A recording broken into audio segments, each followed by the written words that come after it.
Okay, so the gap range is real simple. All right, you've already gone through and you've calculated a negotiation gap for each of the comparable properties that you're looking at. So the gap range is simply the high-low of the negotiation gaps. All right, so for example, if you've got, let's say one of them was, I don't know, they negotiated away 5%, and then another one negotiated away 7%, and then another one negotiated away 2%, and then another one got full price, and then another one got 5% over. All right, you get the idea. You got a bunch of different numbers there. It represents the different negotiation gaps. Of course, when you average them, you get the average negotiation gap. Now, what we're looking for in the gap range is kind of the high-low. All right.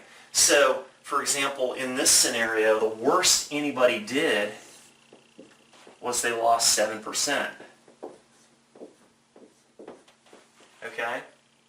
And the best somebody did was +5. Okay? So you can actually show people when you're presenting this information, you can say, listen, you know, the average negotiation gap was 3%, but as you can see here, when we look at the spread, to come up with that average, you've got folks losing as much as 7%, but you got other folks getting as much as 5% over. So what this actually tells us is that we need to pay close attention and be at the right number, because which side of the line you fall on depends on how accurate you are in your pricing to begin with. Okay?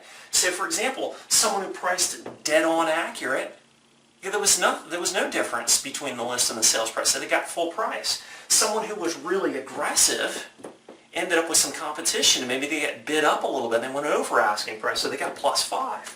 And then someone, of course, who maybe didn't pay attention to the numbers or didn't have the right numbers presented to them, well, they missed. They overpriced a little bit, and as a result, they had to have some negotiation there in order to get their price in line with what the buyer feels market value is.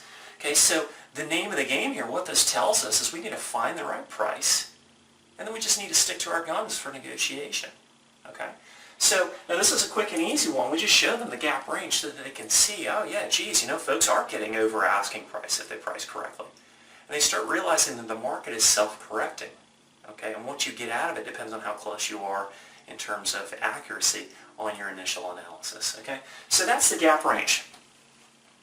And we're going to start moving on to the next figure here.